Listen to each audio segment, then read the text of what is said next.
If I ever need to improve the mood, calm down, and I want it to work, as long as I don't go back outside again afterward and just, prospectively ruin the possibility of just feeling relaxed because, the world is what it is, one can remain in a tranquil, happy place with the help of Journey in Satchidananda by Alice Coltrane, featuring Pharoah Sanders. An album like this will speak for itself if you're so inclined toward jazz or more, say, spiritual or avant-garde such experimental forms of jazz out there.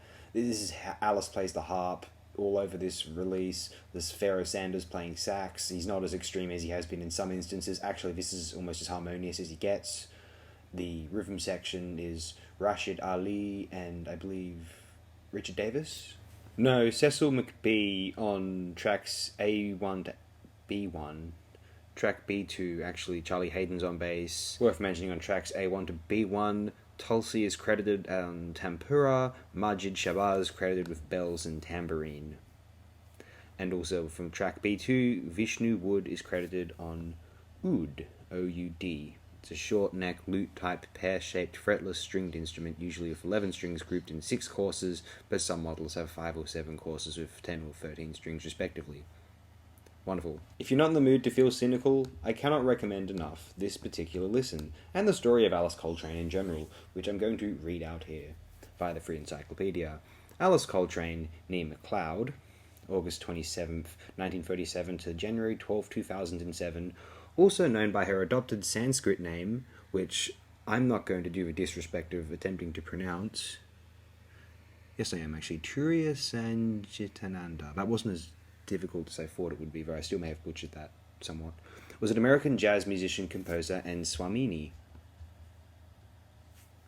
A Swami in Hinduism is an honorific title given to a male or female ascetic who has chosen the path of renunciation, sannyasa, or has been initiated into a religious monastic order of Vaishnavas. Well, isn't that fantastic?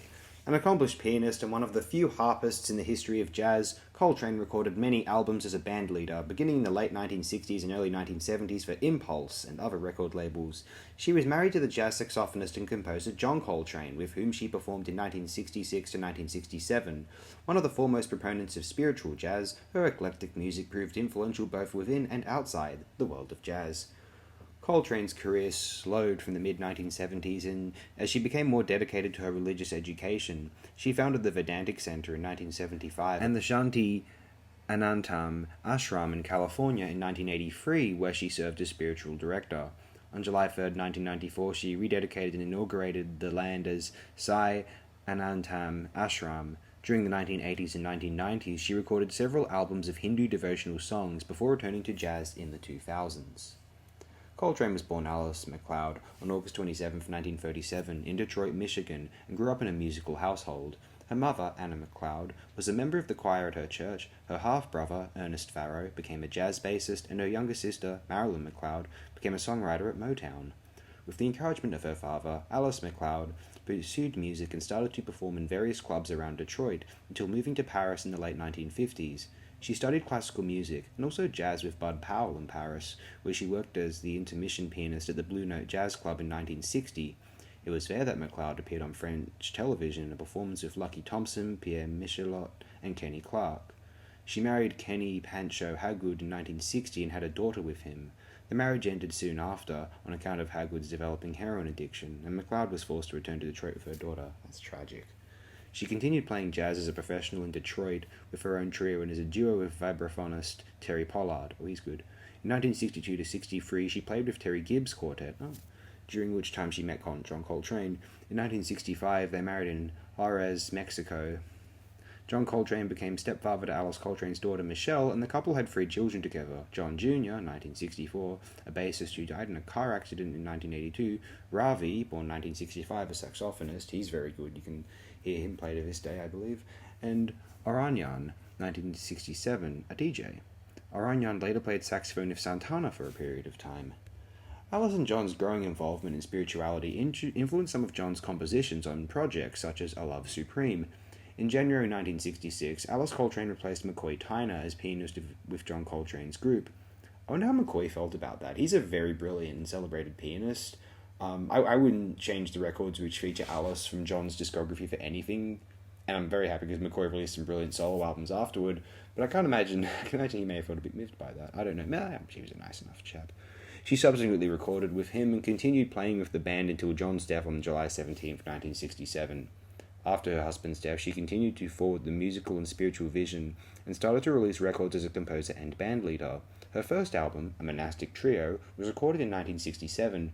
From 1968 to 1977, she released 13 full-length records. As the years passed, her musical direction moved further from standard jazz into the more cosmic spiritual world. Albums like Universal Consciousness 1971 and World Galaxy 1972 show a progression from a four-piece lineup to a more orchestral approach, with lush string arrangements and cascading harps. Until 1973, she released music with Impulse Records, the jazz label for which her husband recorded. From 1973 to 1978, she released primarily on Warner Brothers Records until she stepped away from the public eye. After the death of her husband, Coltrane experienced a period of trial. She suffered from severe weight loss and sleepless nights, as well as hallucinations. The tapas, a Sanskrit term she used to describe her suffering, led her to seek Hindu spiritual guidance from the guru Swami Satchidananda, and later from Sathya Sai Baba. By 1972, she abandoned her secular life and moved to California, where she established the Vedantic Center in 1975. By the late 1970s, she had changed her name to Turiya Satchidananda. She was the spiritual director of Swamini, of Shanti Anantam Ashram, later renamed Sai Anantam Ashram in Chumash Pradesh, which the Vedantic Center established in 1983 near Malibu, California. Alice would perform formal and informal devotional Vedic ceremonies at the ashram. She performed solo chants, known as bhajans, and group chants, or kirtans. She developed original melodies from the traditional chants and started to experiment by including synthesizers and sophisticated song structures. This culminated in her first spiritual cassette, Turiya Sings, in 1982, and that's a beautiful recording. Oh my goodness. The cassette was released only to the members of the ashram, through her publishing company, the Avatar Book Institute. Through the mid-1980s into the mid-1990s, she released 3 more cassettes, Divine Songs in 1987, Infinite Chants in 1990, and Glorious Chants in 1995. New York-based label Loaka Bop released a compilation of tracks from her ashram tapes' World Spirituality Classics 1, The Ecstatic Music of Alice Coltrane, Turiya Satchidananda, in May 2017. The ashram was destroyed in the 2018 Woolsey fire. No! The 1990s saw a renewed interest in her work, which led to the release of the compilation Astral Meditations, and in 2004 she released her comeback album Translinear Light. That's a beautiful recording. Following a 25-year break from major public performances, she returned to the stage for 3 US appearances in the fall of 2006, including a concert at Ann Arbor's Hill Auditorium presented by University Musical Society of the University of Michigan on September 23rd, which would have been John Coltrane's 80th birthday, and culminating on November 4th with a concert for the San Francisco Jazz Festival with her son Ravi, drummer Roy Haynes, and bassist Charlie Hayden. Alice Coltrane died of respiratory failure at West Hills Hospital and Medical Center in suburban Los Angeles in 2007, age 69. She is buried alongside John Coltrane in Pine Lawn Memorial Park, Farmingdale, Suffolk City, New York. Paul Weller dedicated his song for Alice, dedicated to the beautiful legacy of Mrs. Coltrane, from his 2008 album 22 Dreams, to Coltrane.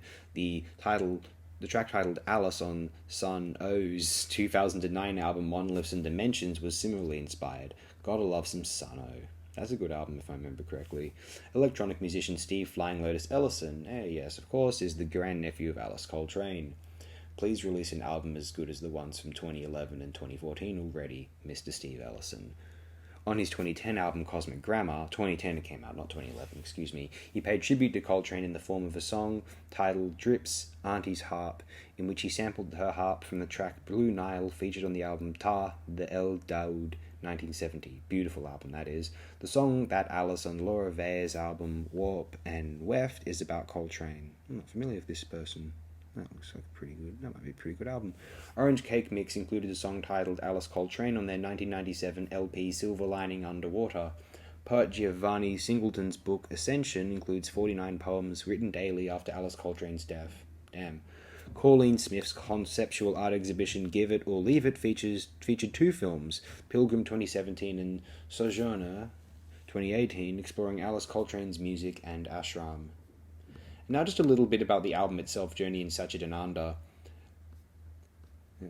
4 of the album's tracks were recorded at the Coltrane home studios in Dix Hills, New York in November 1970, while the remaining track was recorded live at the Village Gate in July of that year. It was released by Impulse Records in 1971.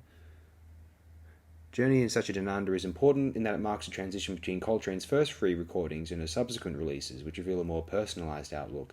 The album's title and title track reflect the influence of Swami Satchidananda, to whom Coltrane had become close while being his disciple. Shiva-Loka, or Realm of Shiva, that's one of the tracks on the album, Shiva-Loka, refers to the realm of the third member of the Hindu Trinity, the dissolver of creation. Stopover Bombay refers to a 5-week stay in India and Sri Lanka on which Coltrane was due to go in December 1970. Something About John Coltrane is based on themes by her late husband, John Coltrane. Isis and Osiris demonstrates Coltrane's interest in Middle Eastern and North African music and culture. The presence of the tambura, played by Tulsi, reflects Coltrane's interest in Indian classical music and religion. The inner piece, which appears to emanate from the... What is the image of some inner piece which appears to emanate from the art of Alice Coltrane? It's truly magical. She might have the most alluring and interesting and consistently awe-inspiring discography I've ever encountered thus far. I'm not as overly familiar with her albums as some other artists, say, like I haven't listened to them quite as many times as the individual King Crimson or Pink Floyd, Jethro Tull, whoever you want to name, David Bowie albums. But what we have is, and part of the reason, frankly, is because I had such good experiences with these albums that there's a certain sacred quality to them. I want to kind of, put them away for a while and then bring them out when it's most appropriate. I don't want to desanctify them in a way.